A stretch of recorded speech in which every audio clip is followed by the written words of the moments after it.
Outra questão também, que alguns falam, tá, mas aqui um pouquinho antes, Paulo fala assim, eu estou lendo Romanos agora, capítulo 9, versículo 13, como está escrito, amei Jacó, porém desprezei Esaú. Esse desprezei Esaú não significa que Deus escolheu Jacó para a salvação e Esaú para a apostasia. Não, de jeito nenhum, meus irmãos. Em primeiro lugar, Paulo aqui está citando um texto de Malaquias, que foi escrito 1000 anos depois de Jacó e Esaú. E Malaquias está comparando Jacó e Esaú justamente aos Edomitas e aos de Judá. É isso que Malaquias está fazendo. E Sinceramente, eu não sei por que está usando esses textos, não tem nada a ver com predestinação. Parece que é ali que está querendo, desculpa dizer isso, mas parece que ali agora que está começando a querer encher um pouquinho de linguiça ali para poder dar vontade de Deus, mas não envolve salvação. Deus teve misericórdia mais de 1000 anos dos Edomitas e eles não se arrependeram. Por isso que Deus os desprezou. E a gente tem que entender também quando Deus fala de salvação e quando ele fala da salvação da vida, da alma, não da salvação da alma para a vida eterna, mas a salvação da vida do corpo na terra. Ou seja, Paulo aqui, citando Malaquias, ambos estão fazendo uma descrição histórica dos dois meninos, não uma profecia sobre os dois. E você pode falar, tá, mas lá... É profecia, sim. Deus falou antes deles nascerem que amou um, aborreceu o outro, que o menor o maior serviria o menor, que dentro dela teria duas nações numerosas. Profecia. Quando Rebeca estava com os dois meninos... E o outro ainda, Paulo diz que isso aconteceu antes deles fazerem qualquer coisa, bem ou mal, para que o plano da eleição de Deus se cumprisse. Está em Romanos capítulo 9. Os meninos já falaram para Rebeca, você tem duas nações dentro de você. Sim, mas não significa que uma nação seria salva, outra seria perdida, tanto é que Deus deu tempo para que os edomitas se arrependessem. Mas, Rodrigo, mas a Bíblia fala que Deus desprezou Saul. Deixa eu explicar para você. Também na forma hebraica de se falar, lembra que eu tô... Sim, da mesma forma que aconteceu aqui em cima, aqui, ó, foi o que Saul, não foi o que Saul plantou, ele colheu. É o mesmo que está em Salmo 18 aqui, ó, colabora com o Salmo 18. Serei irrepreensível com quem é irrepreensível, serei bondoso com quem é bondoso, puro com quem é puro e perverso, reagirei à altura com o perverso. Saul não fez rejeitar o que Deus mandou.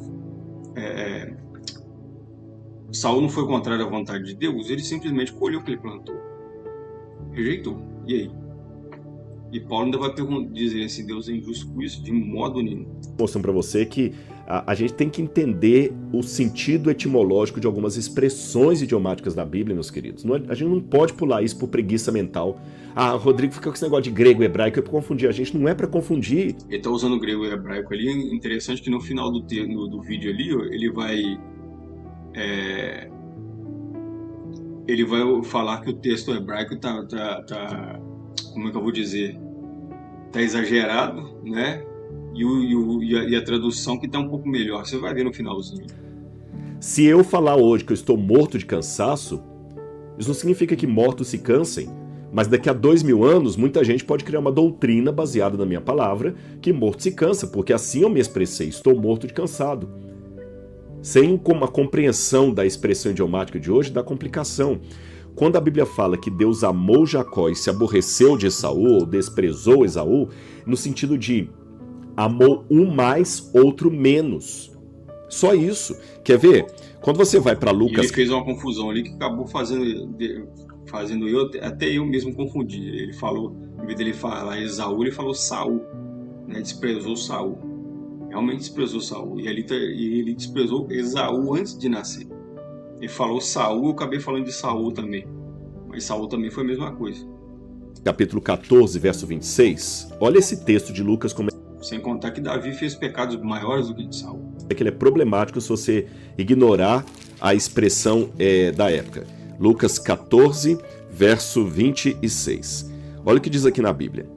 Se alguém vem a mim e me ama mais do que o seu pai, ou sua mãe, ou sua mulher, ou seus filhos, e as suas irmãs, e até a sua própria vida, não pode ser meu discípulo.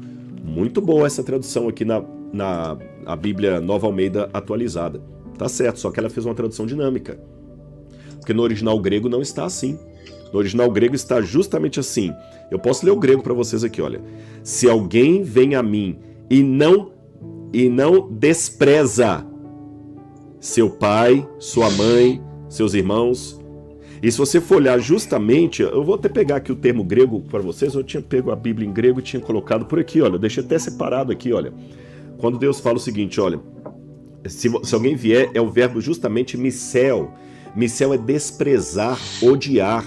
Ele fala aqui, ó, tisro ergetai pros me.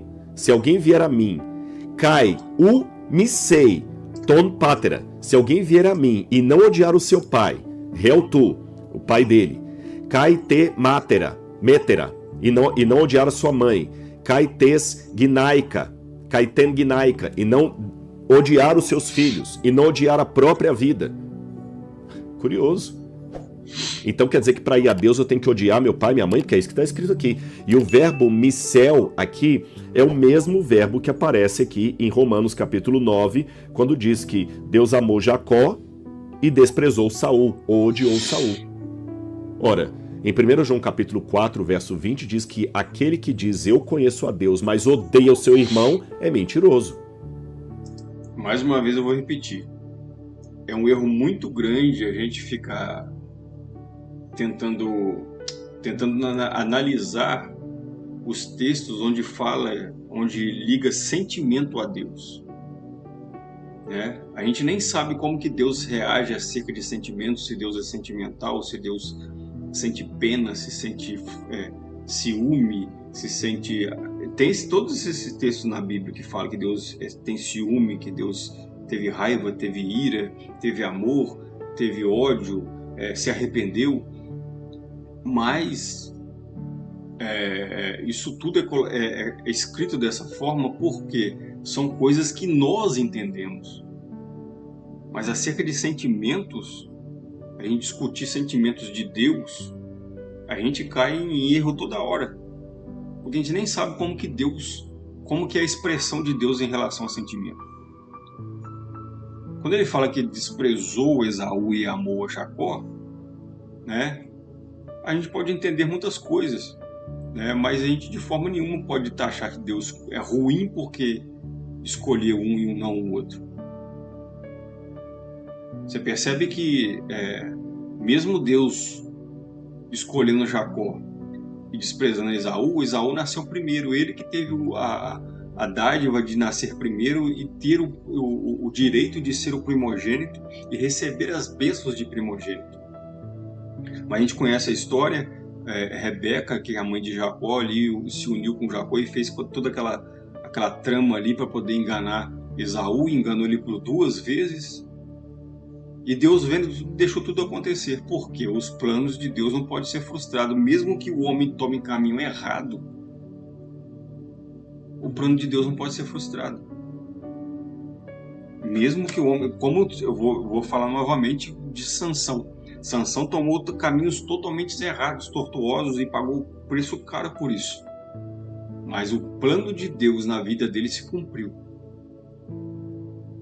Mesmo que seja a duras penas, mas se cumpriu. Foi o que aconteceu com Esaú e Jacó. O que Rebeca e Jacó fez, aquela trama ali para poder enganar Isaac, para poder abençoar Jacó, foi certo de maneira nenhuma. Mas não interessa os caminhos que o homem toma. Interessa que o plano de Deus não é frustrado. Como é que eu harmonizo agora 1 João 4,20, que fala que eu não posso amar a Deus e odiar meu irmão? Como é que eu harmonizo isso com a ordem de Jesus em Lucas, quando ele fala o seguinte: quem vem a mim e não odeia o seu pai não é digno de mim? Estão vendo a importância de entender o texto dentro do seu contexto? Aqui o que Jesus está querendo dizer é: você ama uma coisa mais do que a outra. Esse é o sentido. Não é que Deus escolheu um para um destino e outro para outro destino. Tá bom? Eu quero deixar isso aqui bem claro para vocês. Se eu falar também em Êxodo, eu já falei com vocês que a palavra... Como que Deus nos escolheu se realmente o destino que Deus falou antes deles nascerem? Paulo diz isso bem claro em Romanos capítulo 9. Antes deles nascerem, de fazer qualquer obra má ou boa, Deus amou um e aborreceu do outro para que o plano de Deus, segundo a eleição, se estabelecesse. Como é que não houve escolha? A palavra lá que Deus fala para endurecimento do coração de Faraó não significa que Deus endureceu o seu coração, tá certo? Porque Deus não faz esse tipo de situação. Como é que não faz? Está escrito com todas as letras.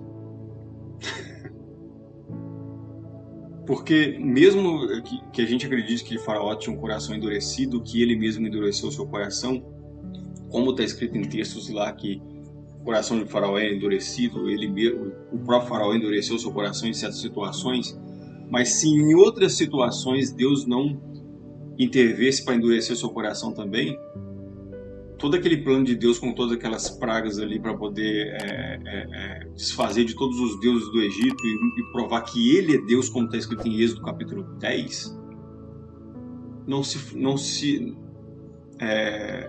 não se concretizaria como que Deus queria que você fizesse.